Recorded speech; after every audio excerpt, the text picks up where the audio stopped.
missing datanya gitu kan, penyamaan format dan sebagainya. Nah, setelah lulus data preprocessing ini, nah barulah kita bisa melakukan pembuatan model. Nah, pembuatan model ini kalau di machine learning tadi kan ada yang namanya supervised learning, ada unsupervised learning gitu ya. Kemudian ada juga apa tadi itu? Nah, kemudian ada juga tuh di dalamnya untuk mengklasifikasi, untuk memprediksi atau regresi gitu kan, atau untuk mengkelompokkan atau yang bahasa lainnya adalah clustering. Nah, ini di machine learning ada banyak sekali ya algoritma-algoritma yang bisa kita gunakan sesuai dengan tujuan kita. Nah, kalau kita mau mengklasifikasikan sesuatu, nah berarti kita gunakan apa? Algoritma-algoritma ini. Nah, kemudian kalau kita ingin memprediksi atau melakukan regresi, regresi ini maksudnya memprediksi dalam nilai numerik ya, teman-teman ya. Nah, teman-teman bisa gunakan algoritma ini. Misalnya mau memprediksi harga rumah gitu kan, teman-teman bisa gunakan regresi linier, random forest dan sebagainya. Nah, tapi kalau mau mendeteksi suatu penyakit, apakah dia penyakit misalnya flu atau tidak gitu ya. Nah, teman-teman bisa gunakan algoritma yang ada di klasifikasi ini. Begitu. Nah, tapi kalau teman-teman mau melakukan clustering atau pengelompokan data atau melakukan segmentasi pelanggan, nah teman-teman silahkan gunakan algoritma-algoritma yang ada di yang diperuntukkan untuk clustering. Itu ada K-means, ada Gaussian mix model gitu ya dan sebagainya. Ada banyak sekali. Nah, tapi mengingat di sini ada banyak sekali metode yang ada ya.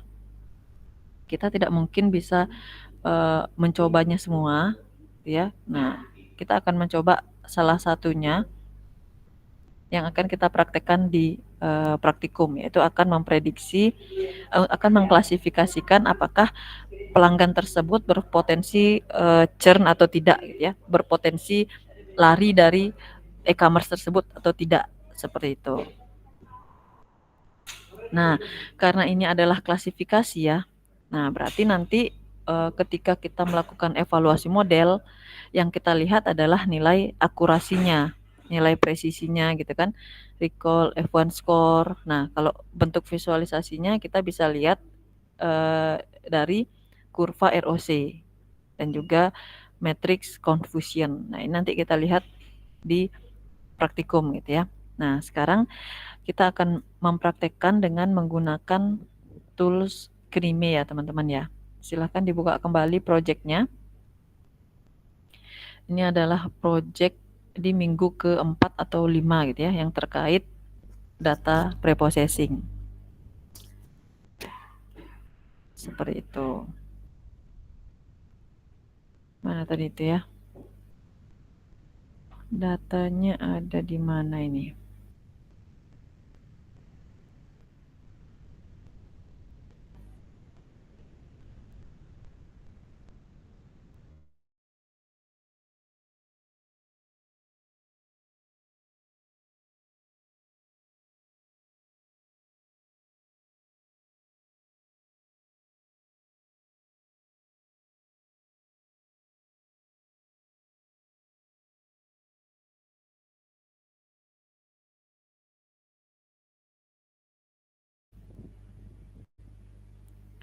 Nah, untuk datasetnya kita akan gunakan dataset ini ya teman-teman. Ini saya share linknya, silahkan di-download ulang karena file yang sebelumnya itu ternyata potensi churn-nya itu tidak ada gitu ya. Semua berkategori dikodekan 0 di sana atau tidak churn gitu ya. Jadi ini datanya sudah saya update supaya bisa kita simulasikan pemodelannya seperti apa.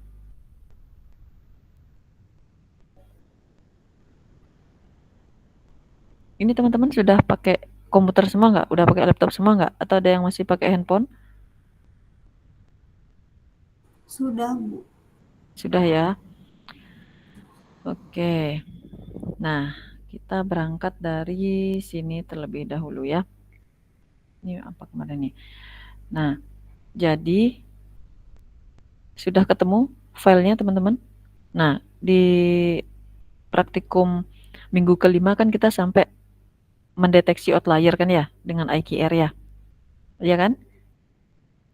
Halo? Iya, Bu. Iya kan? Nah, silahkan sudah ditemukan filenya? Atau ada yang belum ketemu? Nah, Sudah, Bu. oke, sip. Nah, jadi tadi kan sudah saya kirimkan ya dataset terupdate-nya. Nah, teman-teman yang perlu dilakukan pertama adalah mengupdate di sini di Excel Reader-nya. Silakan dibaca, diupdate file ini.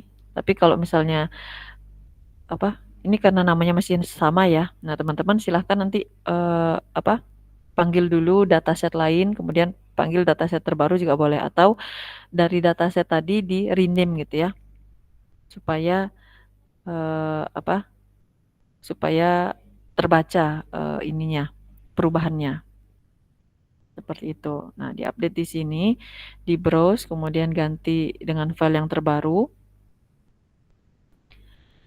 Nah, kemudian di sini tetap terlihat ya ada yang missing ya.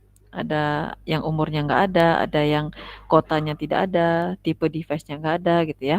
Ini masih ada missing data, makanya kita lakukan penanganan terhadap data yang hilang ini. Tuh. Nah, supaya data terbaru terbaca, teman-teman jangan lupa klik OK atau apply ini ya. Nah, setelah itu di running. Nah, kemudian setelah berhasil tereksekut, nah teman-teman cek di sini, pastikan bahwa tiap-tiap fitur ini atau tiap-tiap kolom ini tipe datanya sudah sesuai, gitu ya. Di sini gender ya sudah string gitu kan. Pastikan untuk umur ini sudah tipe datanya number. Kemudian customer ID juga harusnya number. Kemudian sign up apa nih? Sign update ya. Nah, pastikan tipe datanya sudah date and time. Kemudian city string, device type string gitu kan. Segment string, produk apa nih?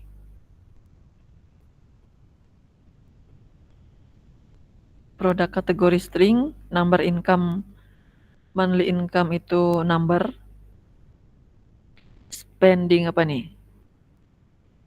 Spending score ini juga number, credit utilization number, debt to income ratio juga number gitu ya. Kemudian purchase last 6 month-nya juga number gitu kan. Tenure month-nya number, ini number, session number, average session number, komplain hingga ke belakang ini pastikan semuanya number seperti itu ya. Kalau misalnya ada yang beda nggak kategori tipe datanya? Ada misalnya spending score ini string gitu ada nggak? Atau sudah terbaca semua sebagai number sesuai dengan datanya? Sudah? Sudah, Bu. Sudah ya. Oke, nah selanjutnya ini tidak ada perubahan ya teman-teman ya terhadap nodes sampai dengan outlier.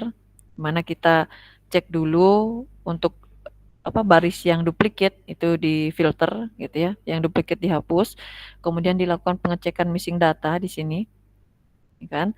Kemudian setelah missing data, kemudian dilakukan deteksi outlier di sini kan. Nah, ini sudah teman-teman lakukan.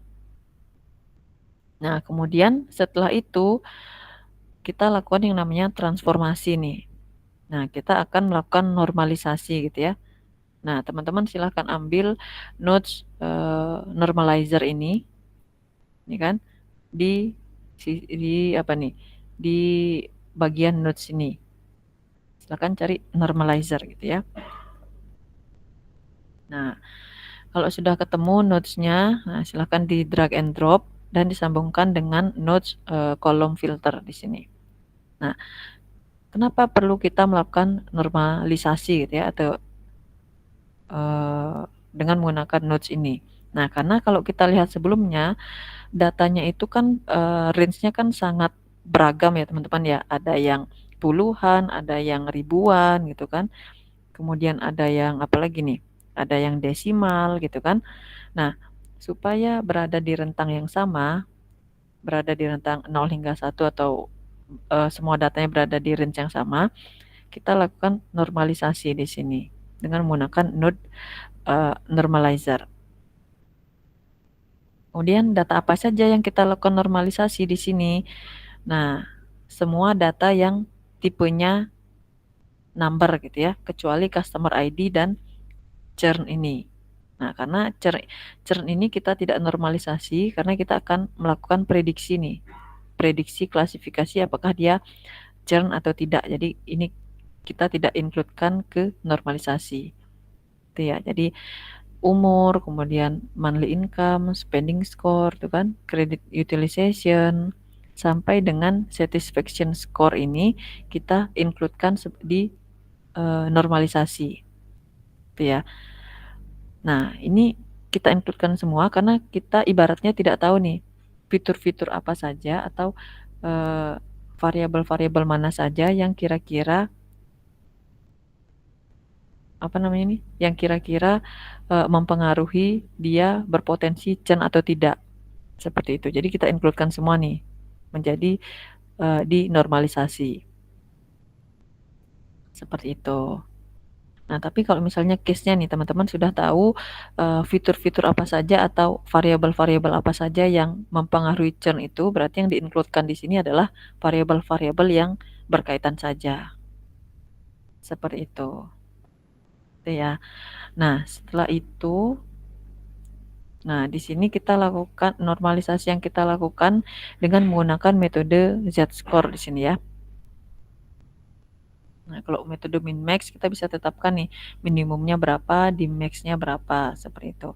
Tapi di sini kita gunakan metode Z-score. Nah, setelah itu teman-teman bisa klik apply dan execute. Nah, kemudian setelah itu teman-teman tambahkan nodes one to many ya. Nah, di sini kita akan apa namanya itu? Kita akan melakukan pengkodean gitu ya. Pengkodean terhadap gender, city, kemudian device type, segmen dan juga apa nih? Produk kategori gitu ya. Nah, kalau kita lihat sebelumnya di sini mana tuh tadi? Gender, kemudian city, device type, segmen gitu kan.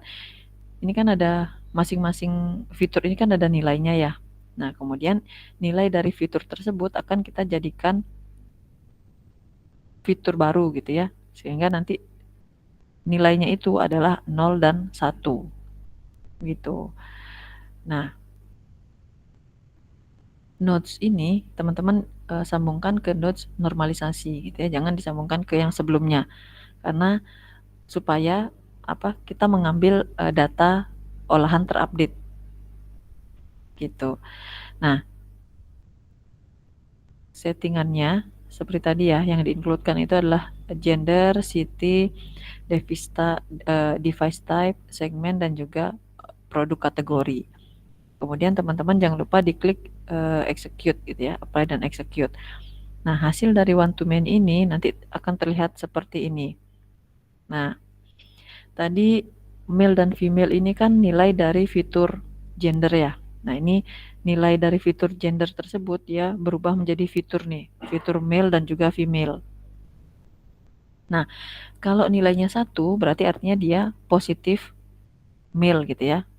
Kalau dia nilainya 0 berarti dia negatif terhadap fitur tersebut. Begitu. Begitu juga dengan apa nih? Nilai dari fitur city tadi. Tadi kan ada Makassar, Balikpapan, Tenggarong. Nah, nilai dari fitur city tadi berubah menjadi fitur gitu ya. Ada fitur Makassar, Balikpapan dan sebagainya. Nah, kalau misalnya nilainya 1 di sini berarti dia posisinya di Makassar gitu ya. Seperti itu. Dan sebagainya. Gitu. Dia akan berubah menjadi seperti ini. Fiturnya akan menjadi lebih banyak gitu ya dibandingkan dengan yang sebelumnya. Nah, itu kita lakukan transformasi one to many terhadap beberapa fitur tadi ya ada ada gender, ada city, device type, kategori seperti itu. Kemudian selanjutnya kita lakukan kategori to number di sini. Ya. Nah, kalau kita lihat apa tadi segmen ini ya. Nih, segmen ini akan kita ubah menjadi number gitu ya. Nah, nanti di sini akan kita ubah, dia akan berubah menjadi sesuai dengan penambaran ini gitu ya. Di sini kita includekan fitur yang ingin kita ubah menjadi number, yaitu adalah fitur segmen. Kemudian di sini kita lakukan setting, start value-nya itu adalah 0, gitu ya. Setiap kenaikan nilai selisihnya adalah 1, dengan maksimum kategori adalah 4. Seperti itu. Nah, kenapa 4? Nah, karena di sini nih kalau teman-teman lihat datanya, nah tadi itu segmen. Nah, di sini tuh ada 4 segmen gitu ya, ada gold, silver, bronze, dan apalagi satu gitu kan. Jadi ada 4 ya kalau kita kategorikan. Begitu. Nah, nanti akan segmentasinya berubah. Nah, kemudian selanjutnya kita, ini kecepatan nggak teman-teman? Sudah semua nggak sampai di kategori to number? Sudah?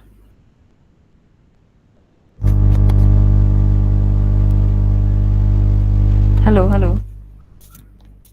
Halo. Ibu, Ya. saya mau bertanya.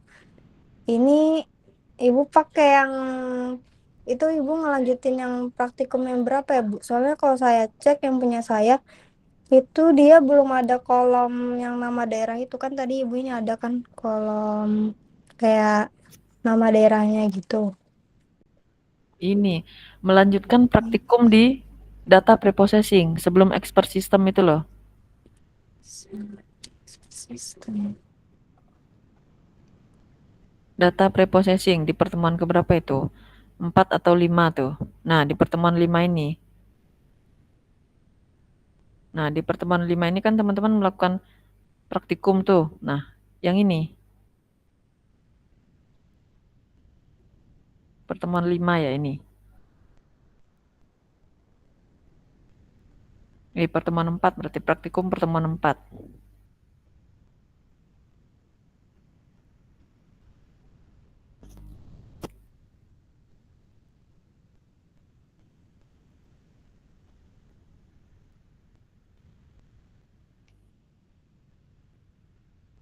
Sudah? Sudah ketemu filenya?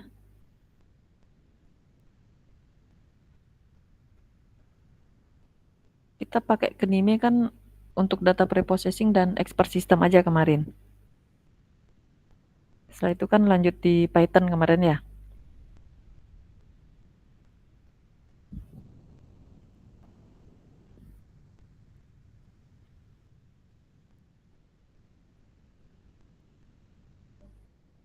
Oke, sudah? Iya, ada, Bu. Oke, sudah ya. Nah, selanjutnya setelah kita lakukan transformasi nih ya. Setelah kita lakukan transformasi, nah barulah kita bisa membentuk atau membuat model machine learning-nya. Nah, di sini kita coba membuat supervised learning gitu ya. Nah, kenapa supervised learning? Karena tadi sesuai dengan apa? Definisinya ya. Supervised learning ini kan bisa kita lakukan dengan melatih data-data yang sudah kita miliki sebelumnya. Nah, kemudian karena ini adalah klasifikasi ya, jadi kita ingin memprediksi apa pelanggan tersebut berpotensi churn atau tidak, gitu kan? Nah, di sini kita akan coba menggunakan algoritma random forest ya. Nah, tadi saya lihatkan lagi slide-nya.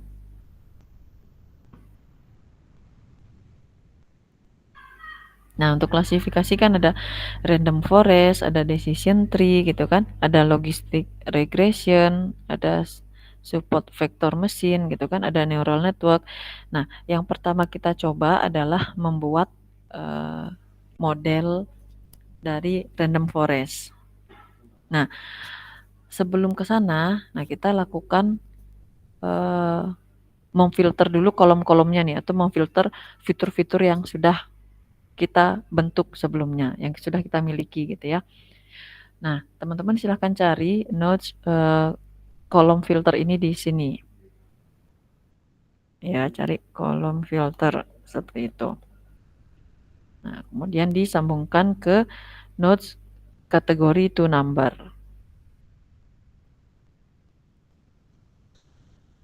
Nah, di nodes ini teman-teman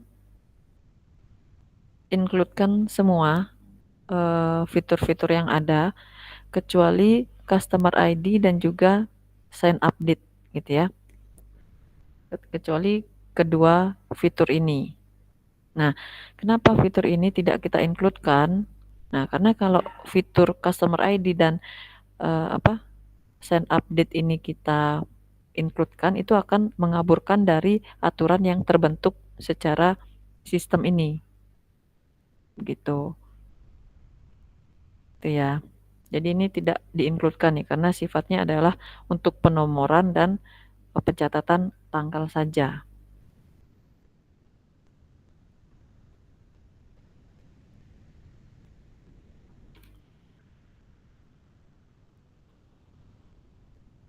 Nah, setelah itu barulah teman-teman klik apply dan execute gitu ya.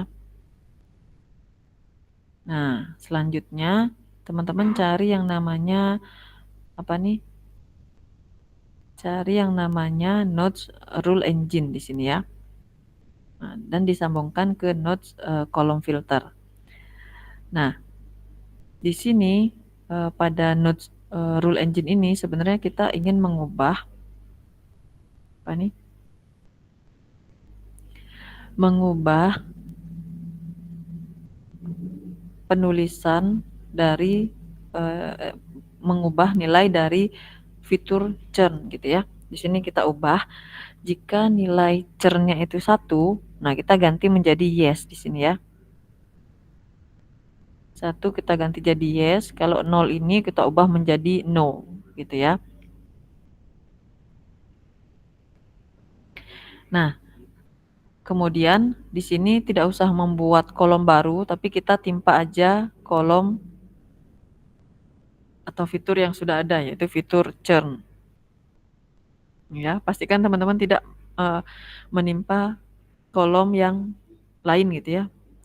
Timpalah kolom churn ini.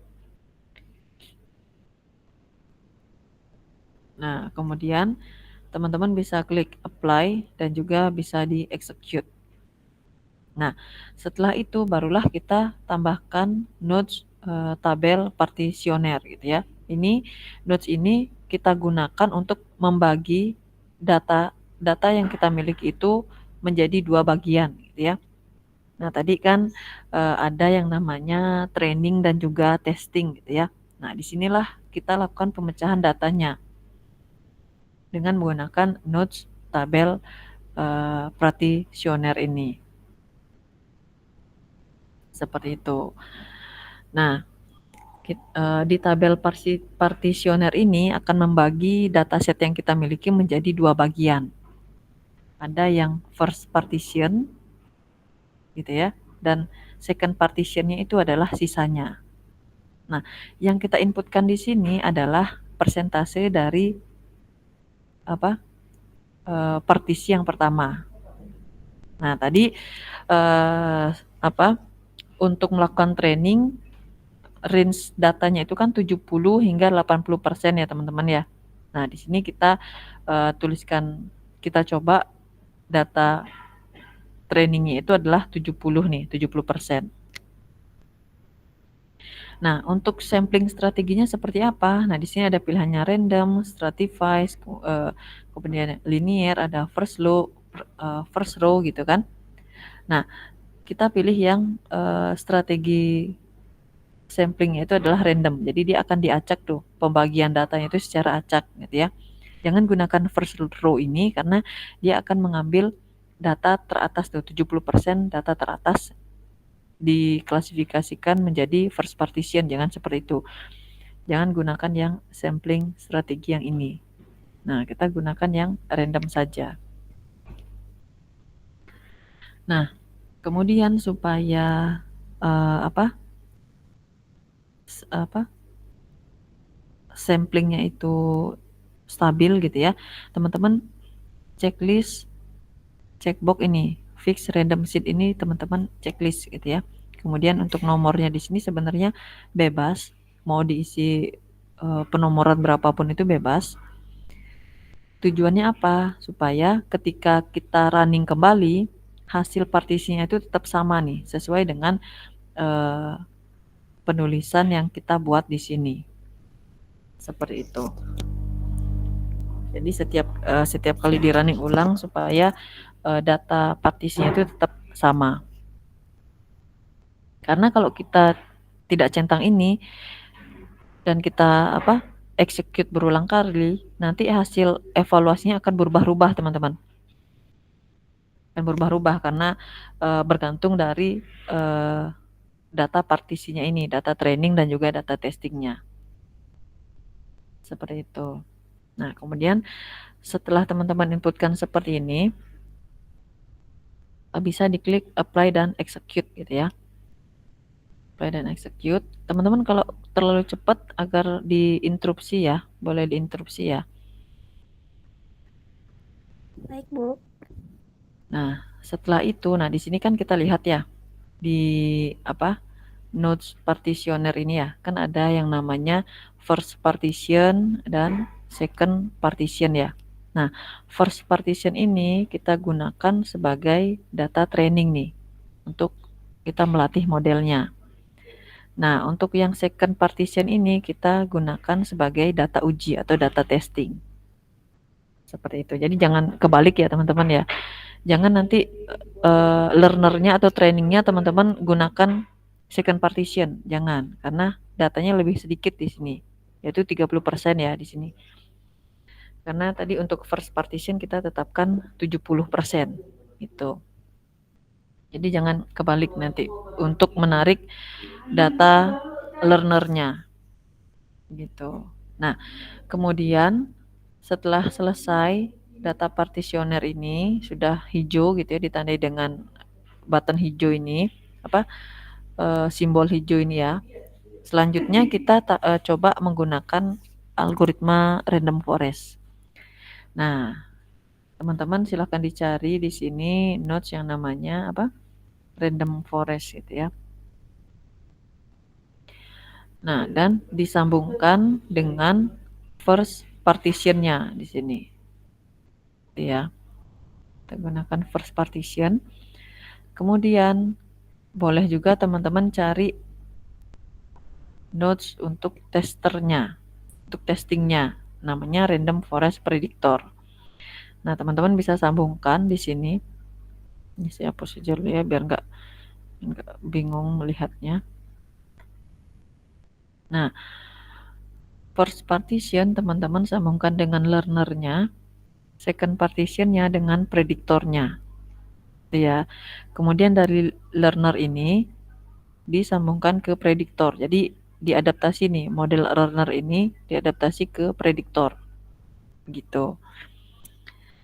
Nah, kemudian learnernya kita setting di sini ya. Nah, di target kolom ini teman-teman pilih fitur churn gitu ya, atau kolom churn-nya dipilih. Karena kita ingin mengklasifikasikan, memprediksi apakah pelanggan tersebut berpotensi hilang atau tidak, berpotensi tidak lanjut lagi atau tidak gitu ya. Seperti itu. Nah, kemudian ibaratnya karena kita tidak tahu nih, anggapannya kita tidak tahu ya variabel apa saja atau fitur-fitur apa saja yang berdampak ke prediksi churn ini, kita include-kan aja dulu semua variabelnya atau semua fiturnya. Sini ya. Kita include-kan semuanya. Kemudian yang lainnya tidak usah di-setting ya. Yang di-setting adalah target kolom dan juga ini include-nya ini, variabel yang akan digunakan dalam melatih modelnya.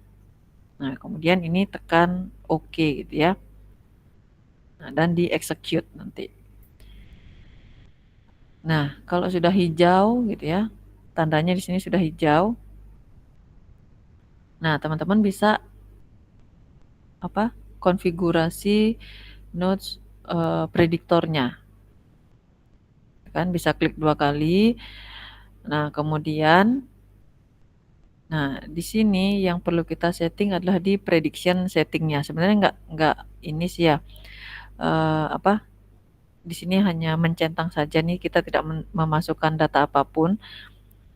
Dan juga kalau misalnya teman-teman mau mengubah nama kolom yang untuk menyimpan hasil prediksinya, silahkan dicentang ini. Tapi kalau tidak, berarti biarkan penamanya secara default di sini ya.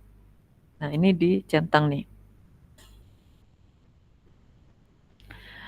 Kemudian setelah itu tekan OK dan juga seperti biasa di-execute gitu ya. Nah, nanti hasilnya ini kalau kita lihat hasil learner-nya di sini ya, dia akan kelihatan nih. Akan kelihatan nanti di sini ya. Apa ini di sini munculnya? Nah, di sini kan dia ada hasil prediksinya ya.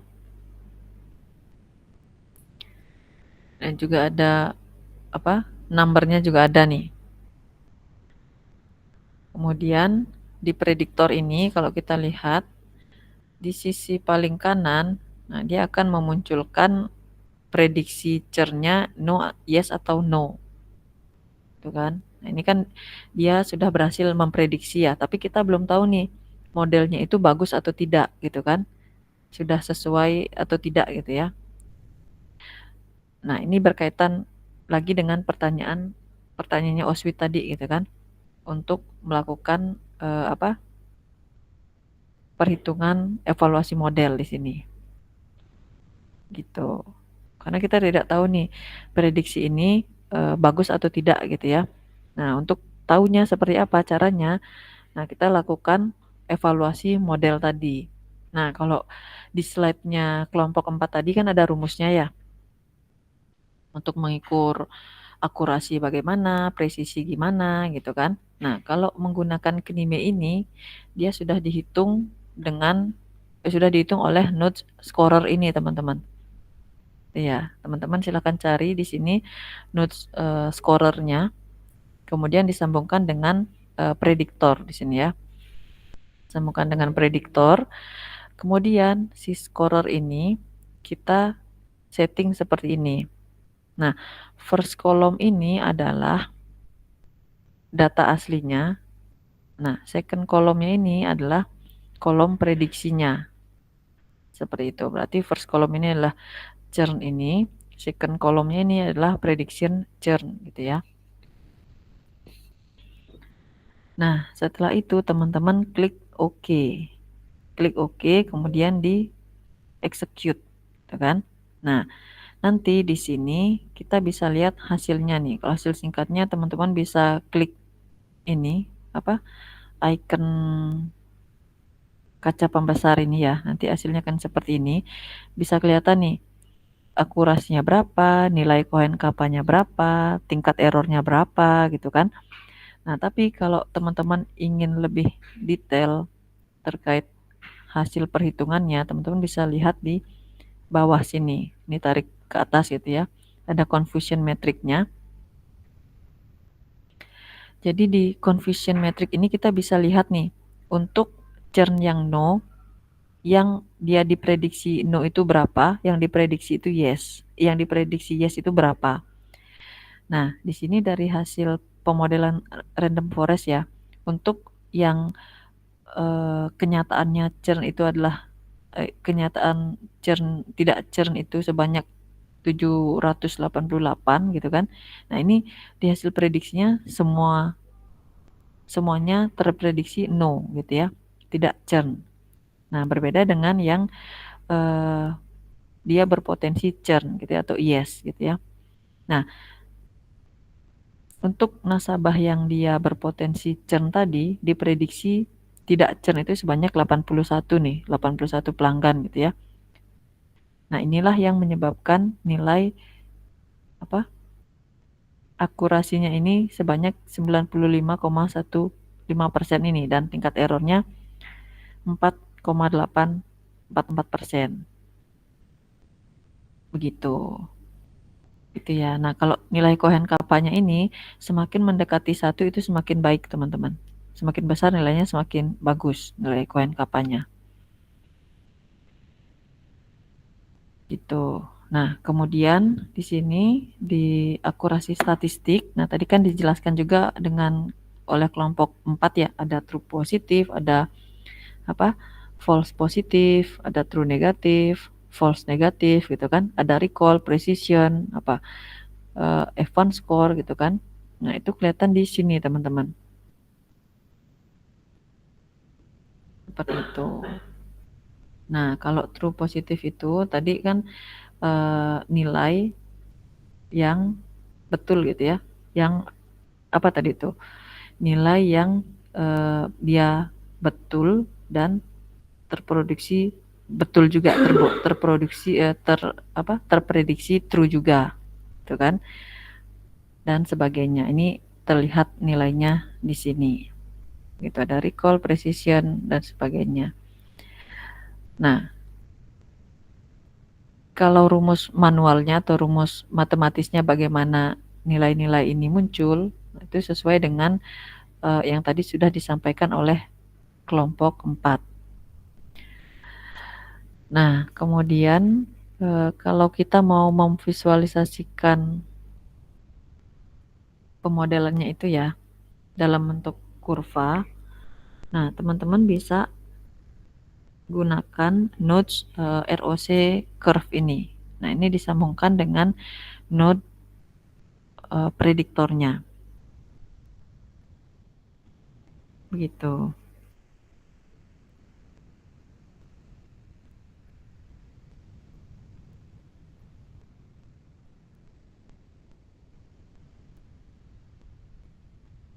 Oke. Sudah ketemu teman-teman nodes ininya, ROC curve-nya? Ketemu?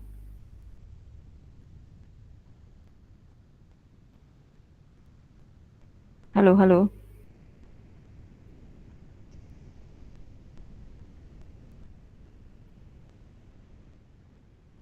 Mana ini Google Meet-nya ya?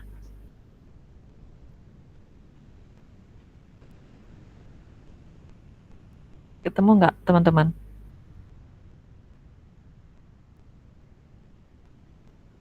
Ketemu ya? Oke, nah kalau ada peserta di sini yang tidak mengikuti praktikum dengan baik, nah nggak tahu nanti teman-teman membuat laporan praktikumnya seperti apa ya. Harap diperhatikan untuk step-stepnya dan settingannya dan dipahami ya. Jangan jangan hanya apa menghafal gambarnya aja nih. Nah, kemudian untuk menggambar ROC curve-nya ini,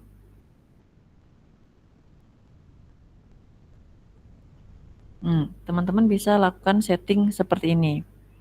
Di target kolomnya itu adalah churn, gitu ya.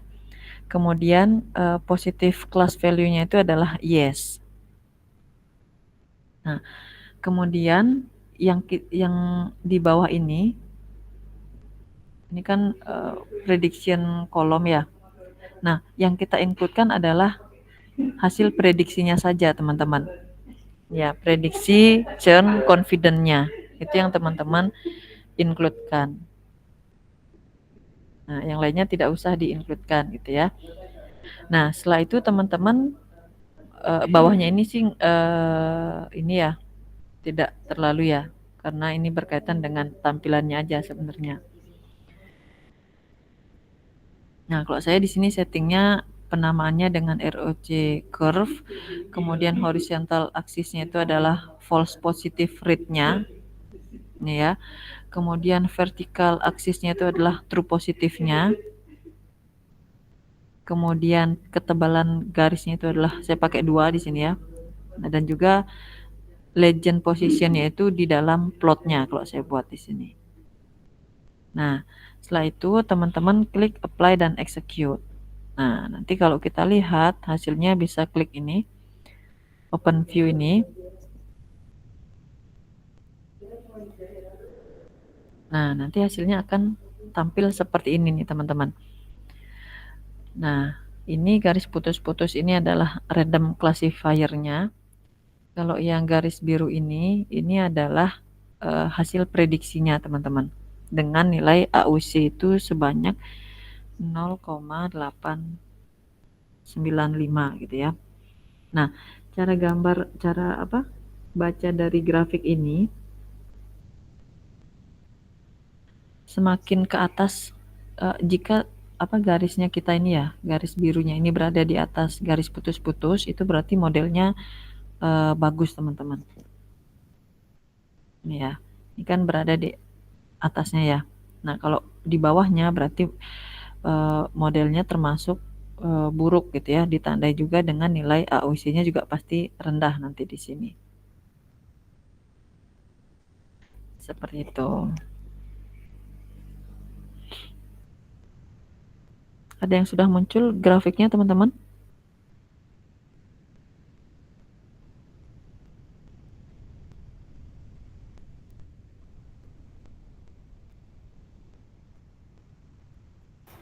Sudah, Bu.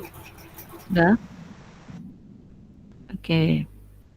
Nah, jadi itu ya teman-teman ya, kalau garis birunya di atas garis putus-putus berarti modelnya bisa dikategorikan baik gitu ya.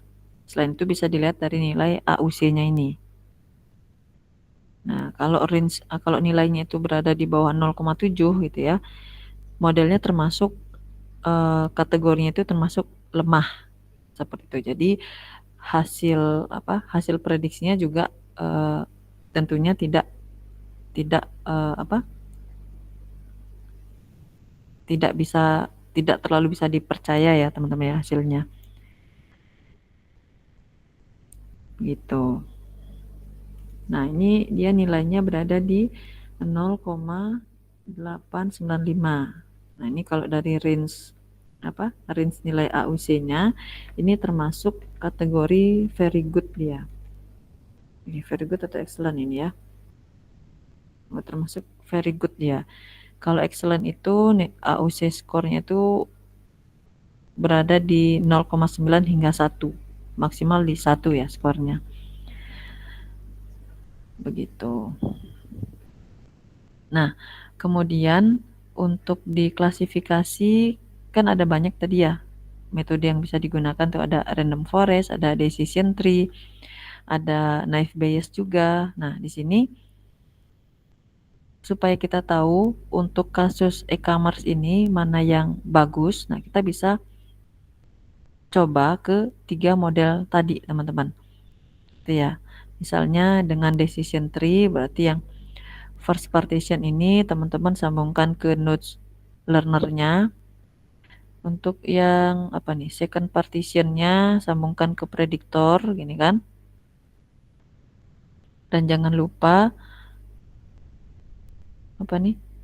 antara learner dan juga prediktornya itu disambungkan nih sini ya, supaya bisa prediktor ini bisa baca model yang dihasilkan oleh si learner. Nah, di decision tree learner ini, nah teman-teman bisa bisa setting seperti ini ya. Kelas kolomnya ini adalah targetnya tadi ya. Target yang ingin kita prediksi yaitu adalah churn. Kemudian kualitas pengukurannya kita gunakan Gini index. Untuk pruning metodenya kita tidak melakukan pruning di sini ya. Kita tidak melakukan dulu. Kemudian minimal number per node-nya ini kita setting 2 dulu di sini. Ini nilai defaultnya ya. Number recordnya ini 10.000. Nah, ini kita setting dulu secara default nih, defaultnya Knime gitu ya. Nah, kemudian setelah itu kita tekan OK aja di sini dulu. Kemudian di execute. Nah, setelah itu di prediktor ini di konfigurasi seperti ini kita gunakan defaultnya aja dulu ya. Untuk maksimum number yang bisa disimpan ini kita 10.000 nih ya, 10.000. Kita gunakan angka default dulu. Kemudian kita tekan OK di sini ya. Kemudian di execute. Nah, setelah itu karena ini tipenya tadi klasifikasi ya, jadi kita gunakan nodes scorer di sini. Kita gunakan node scorer, caranya juga sama seperti tadi. First column ini adalah data aslinya, second column ini adalah data prediksinya. Gitu. Kemudian ini ditekan OK, kemudian di execute. Nah, nanti kita bisa lihat nih nilai-nilainya gitu ya.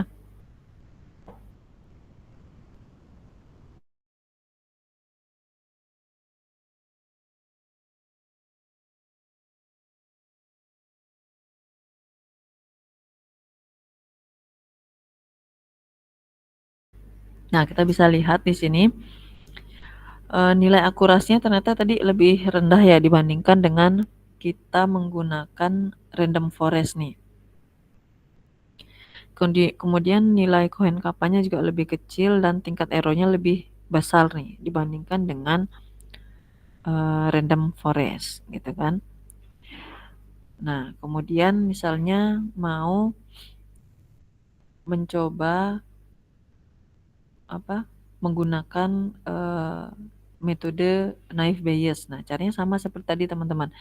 Dari first partition ini sambungkan ke learner, kemudian yang second partition ini sambungkan ke prediktornya.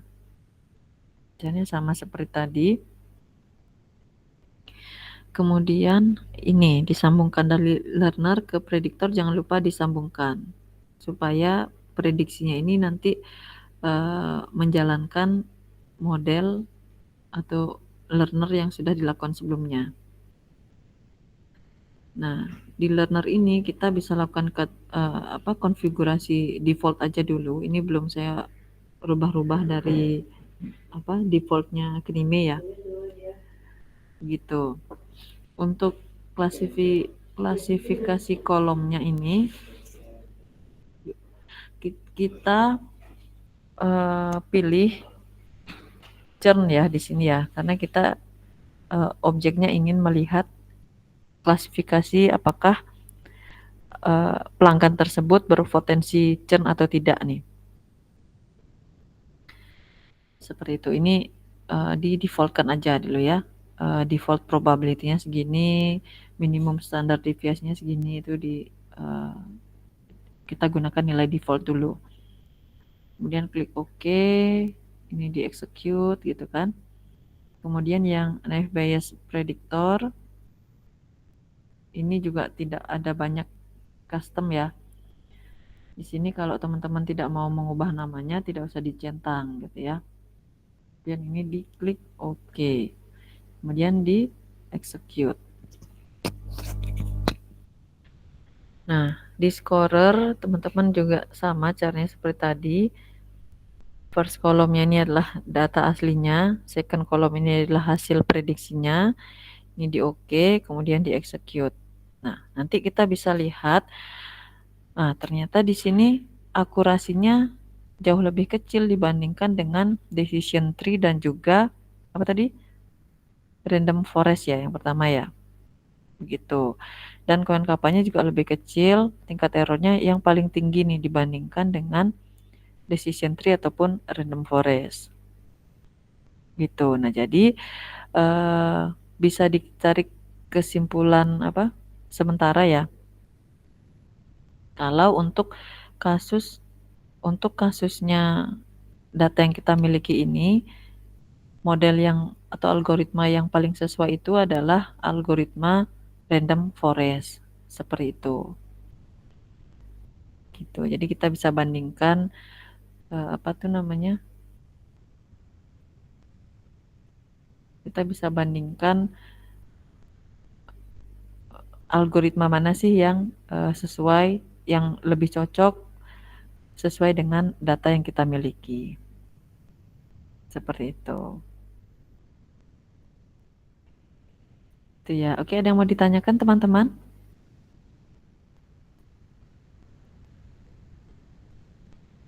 Ibu itu tadi ngikutin defaultnya aja ya, Bu? Iya, untuk yang decision tree dan naive Bayes itu kita gunakan angka defaultnya saja. Kita tidak merubah-rubah di situ. Ibaratnya defaultnya Knimi itu sudah apa settingan yang stabil gitu ya anggapannya.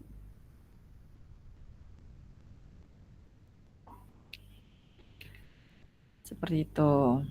Nah, ini karena waktunya terbatas ya. Kita sudah di pertemuan ke-14 dan juga apa kita sepertinya tidak bisa mengeksplor lebih jauh terkait unsupervised ya, unsupervised learning. Jadi untuk machine learning ini kita sampai di supervised learning saja gitu ya. Nah, nanti teman-teman silahkan explore di luar mata kuliah ini untuk teman-teman yang tertarik untuk apa? Tertarik mendalami metode-metode yang lain di Knimi. Kalau teman-teman apa?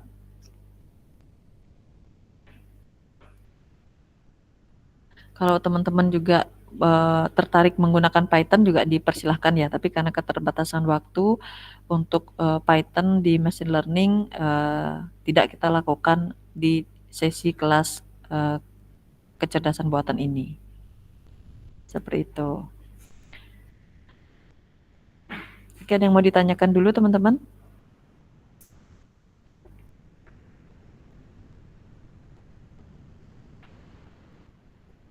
Ada yang mau ditanyakan?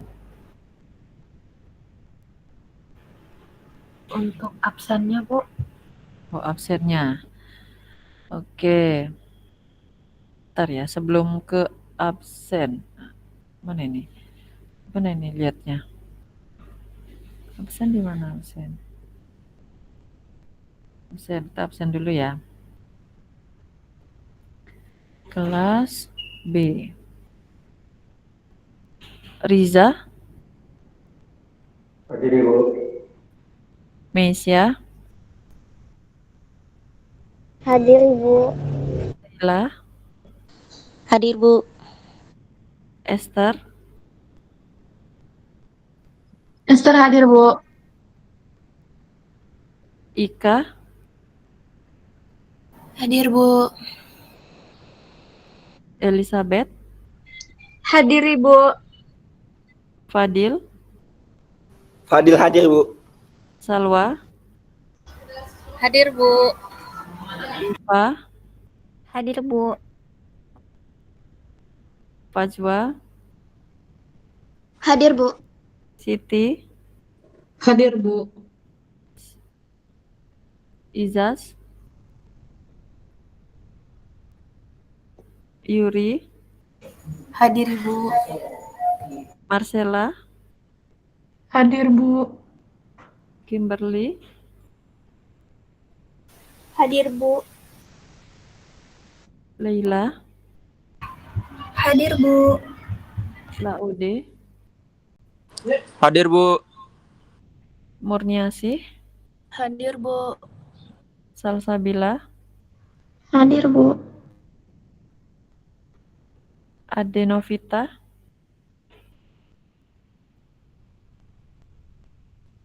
Naufa, Hadir, Bu.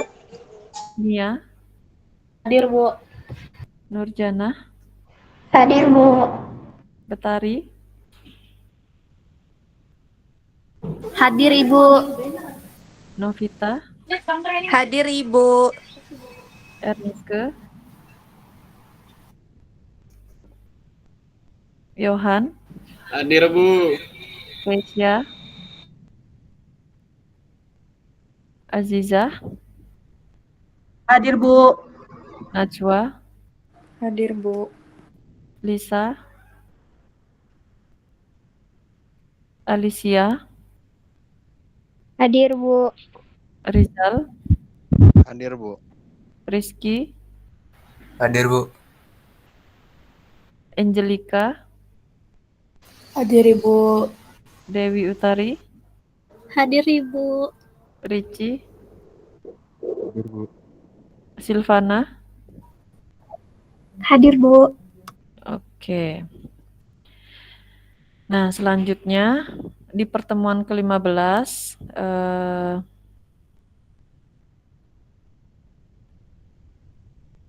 pertemuan ke-15 adalah asistensi ya, teman-teman ya. Nah, jadi minggu ke-15 ini sudah di tahapan pengerjaan UAS, tapi sebelum pengerjaan UAS, teman-teman harus asistensi terlebih dahulu apakah ide tersebut dapat dilanjutkan ke UAS atau tidak gitu ya. Nah, jadi di sini UASnya adalah UAS berkelompok gitu ya. Nah, yang dikerjakan pada UASnya tersebut adalah membuat pemodelan dan implementasi, boleh pakai Knime ataupun Python gitu ya. Seperti itu. Nah, jadi diharapkan teman-teman mampu menerapkan teknik kecerdasan buatan gitu ya, sesuai dengan sub CPMK yang terakhir. Nah, di tugas akhir mata kuliah ini, nah teman-teman diminta untuk merancang sebuah solusi AI sederhana untuk suatu masalah nyata atau semi nyata dengan memanfaatkan salah satu pendekatan berikut. Nah, jadi teman-teman boleh pilih nih, boleh pakai Python, boleh pakai Knime gitu kan, boleh fuzzy logic, boleh expert system, boleh machine learning, itu terserah teman-teman. Pilih salah satu gitu ya. Apakah mau membuat expert system dengan Python gitu ya, atau expert system dengan Knime, itu boleh, terserah teman-teman. Atau mau machine learning dengan Python boleh, dengan Knime boleh. Itu ya, jadi pilih salah satu. Tapi kalau ada yang mau mengerjakan ketiga-tiganya atau pakai Python dan Knime juga boleh juga, kan sangat bagus ya. Nah, untuk topiknya apa? Topiknya bebas. Jadi ini freestyle ya. Terserah teman-teman. Nah, tapi walaupun ini topiknya bebas, basis pengetahuan atau rules-nya itu harus mengacu pada teori yang sudah ada. Nah, teorinya itu misalnya dari buku teks, dari pedoman, atau dari guideline gitu ya. Bisa dari jurnal ilmiah, dari artikel ilmiah juga boleh, atau mau wawancara dengan pakar juga boleh. Ya. Misalnya nih teman-teman mau membuat expert system terkait deteksi penyakit pada kucing gitu kan. Nah, kalau teman-teman mau wawancara, berarti silahkan wawancara dokter hewan. Seperti itu. Itu ya. Atau kalau mau berdasarkan artikel ilmiah atau berdasarkan buku teks juga boleh, silahkan.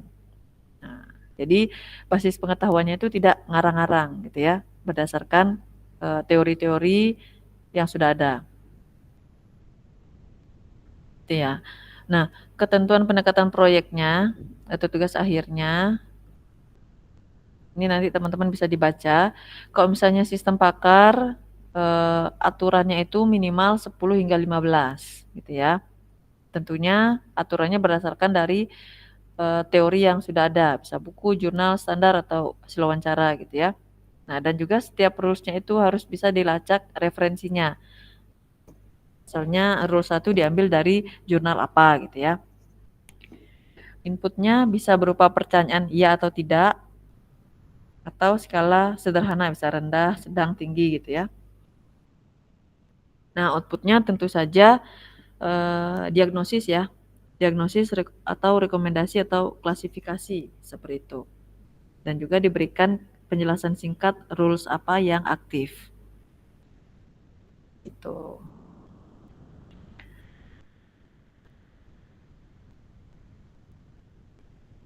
Gitu ya. Kemudian kalau teman-teman fuzzy logic ada syaratnya minimal 3 variabel input, 1 variabel output. Misalnya inputnya suhu, kelembaban, kecepatan angin gitu ya. Nah, tapi setiap variabel ini minimal memiliki 5 himpunan fuzzy. Nah, kalau praktikum kemarin kan 3 himpunan fuzzy ya. Rendah, sedang, tinggi gitu aja kan. Nah, kalau ini untuk tugas UAS-nya 5 himpunan fuzzy. Nah, ini nanti berpengaruh ke penyusunan rules-nya gitu. Nah, sama baik itu fuzzy ataupun expert system, rules-nya itu harus merujuk pada teori yang sudah ada. Kalau suhu berarti standar klasifikasi suhu gimana, kalau ada tingkat risiko, pedoman kategori risiko gimana gitu ya. Atau berdasarkan wawancara pakar. Nah, kalau teman-teman menggunakan wawancara, harus ada dokumentasinya berupa video gitu ya.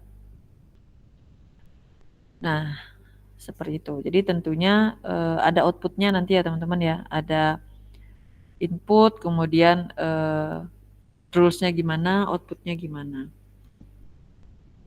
Atau hasil prediksinya gimana. Kemudian kalau machine learning kan berdasarkan dataset ya, data sekunder ya. Nah, teman-teman datasetnya boleh ambil dari Kaggle, UCI, BPS, dan sebagainya, boleh, apapun. Asalkan bukan data dummy ya. Ambillah dari dataset publik yang sudah teropen. Atau kalau mau dataset dikumpulkan sendiri juga boleh. Cantumkan sumber datasetnya dengan jelas. Nah, klasifikasinya minimal 2 kelas. Kalau misalnya teman-teman mau regresi, prediksi number juga boleh gitu ya. Tapi ini belum tidak sempat kita bahas nih untuk yang regresi. Tapi kalau teman-teman mau explore sendiri, diperbolehkan untuk machine learning yang outputnya itu adalah numeric atau prediksi regresi. Nah, kalau teman-teman menggunakan Python, nah tadi kan kita tidak mempraktekkan ya gimana membuat Python. Tapi kalau teman-teman mau membuat Python machine learning, silahkan dieksplor secara mandiri. Tapi kalau membuat Knime, menggunakan tools Knime, nah workflow-nya itu harus ada inputnya, gimana preprocessing-nya, gimana pembagian train dan juga tesnya gitu kan. Kemudian bagaimana hasil evaluasinya. Itu disesuaikan dengan kategorinya, apakah dia klasifikasi atau regresi. Kalau klasifikasi kan teman-teman evaluasinya dengan melihat confusion matrix, ROC gitu kan. Nah, kalau regresi kan teman-teman bisa lihat dari nilai MSE-nya gitu kan, RMSE-nya dan sebagainya. Begitu ya. Nah, ini outline-nya nanti bisa dilihat di sini. Nah, ini juga kriteria penilaiannya juga sudah ada. Nah, tapi sebelum teman-teman lanjutkan pengerjaan, nah di minggu depan teman-teman asistensi dengan saya terkait topik dan juga tema yang ingin diangkat gitu ya. Misalnya teman-teman mau expert system dengan pakai Python gitu ya. Judulnya tentang apa seperti itu. Dan juga sudah disertakan kira-kira inputnya apa gitu ya. Kemudian penetapan rules-nya seperti apa, seperti itu. Jadi udah ada gambaran kasarnya terkait topik yang ingin diambil. Gitu ya. Oke, ada yang mau ditanyakan teman-teman? Nah, dan jangan lupa untuk kegiatan praktikum hari ini agar diupload di LMS ya. Nah ini. Oke, sambil saya buka submission-nya, teman-teman ada yang mau ditanyakan terlebih dahulu? Ibu, saya mau nanya untuk minggu depan itu asisnya sewaktu matkul atau boleh di luar itu, Bu? Eh, Sewaktu Ibu kosong. waktu matkul aja ya. Berarti di Jumat sesi 3 ya. 3. Ntar saya bagi jamnya ya. Baik, Bu. Baik, Bu. Terima kasih. Oke, sebentar saya setting ini dulu ya. Nah, ini ntar lah saya setting. Nah,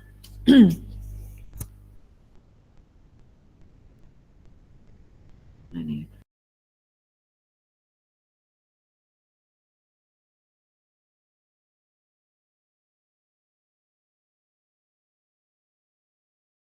Nah, untuk asistensinya kita mulai dari jam berapa? 13 ya. Dari jam nah ini 13.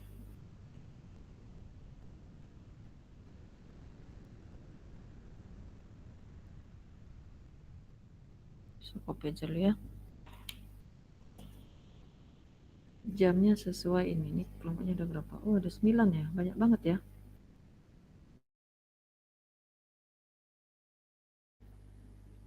Kelas A berapa ini kelompoknya ini?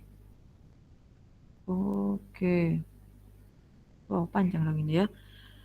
Nah, ini untuk gilirannya nanti saya cantumkan di sini ya. Saya buatkan dulu. Waktu asistensinya adalah 20 menit. Nah, oke. Nah, nanti teman-teman cek di sini ya waktunya ya. Nanti saya update lagi nih di sini. Oke, ada yang mau ditanyakan teman-teman? Minggu depan tanggal berapa ya? Tanggal 5 ya?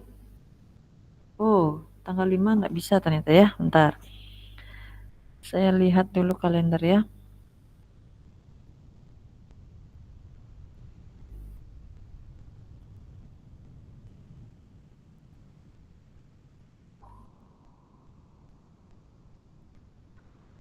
Nah, di Kamis tanggal 4 ya teman-teman ya.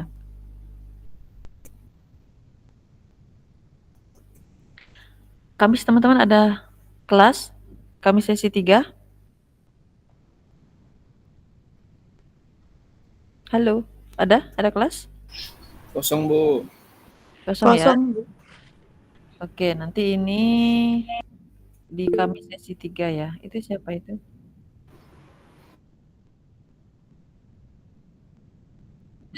Sesi 4 ada? Oke, berarti khusus untuk kelasnya Auschwitz di jam 4 berarti ini ya.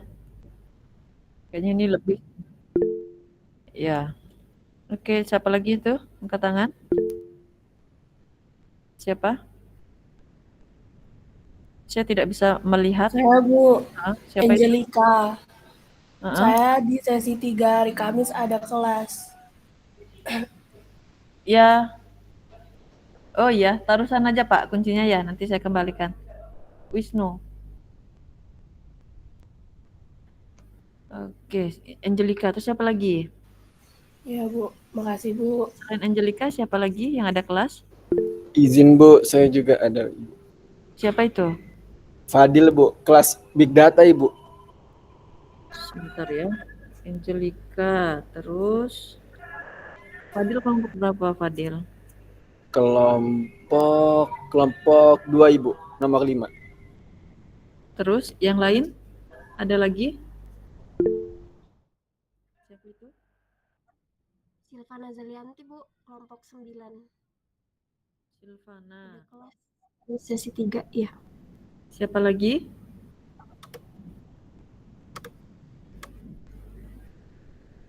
Siapa lagi? Siapa itu? Langsung open mic aja deh. Saya mager boleh. Elizabeth, Bu, sekelompok sama Fadil, Bu. Oke, yang udah sekelompok nggak usah ya. Yang sekelompoknya berhalangan sesi 3 nggak usah angkat tangan lagi. Yang lain?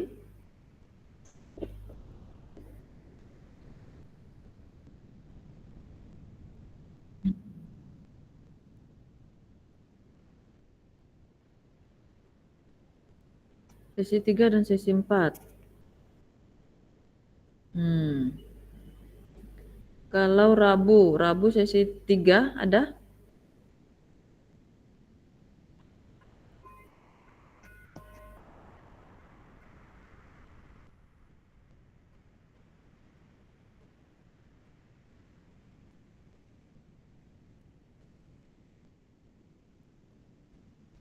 Nggak ada. Oke. Ibu izin bertanya. Apa itu? Ini Yohan, Bu. Hmm? Ibu kan kebetulan di kelompok saya sesi 3-nya nggak bisa. Jadi sesi 4. Nah, kebetulan saya di sesi 4-nya ada kelas, Bu. Oke. Berarti Rabu sesi 3 aman? Rabu.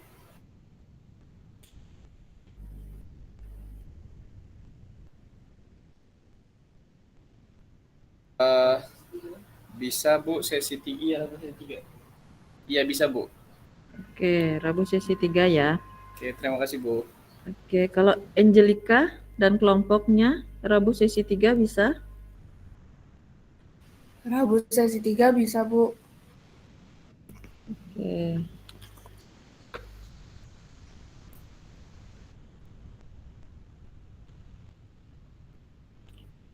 Kemudian siapa lagi itu tadi ya?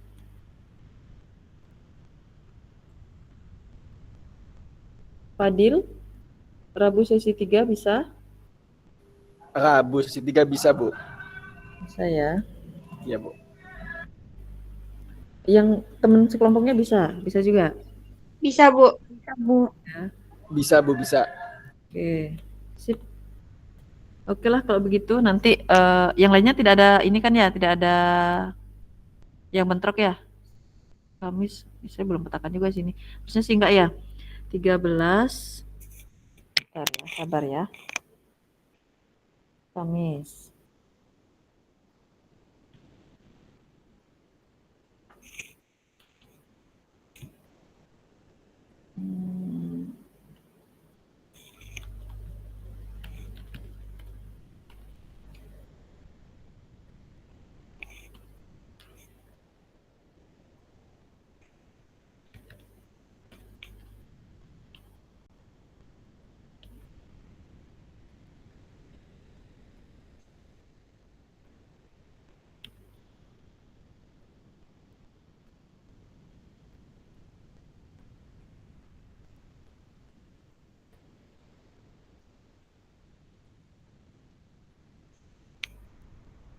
Harusnya sih cukup ini ya.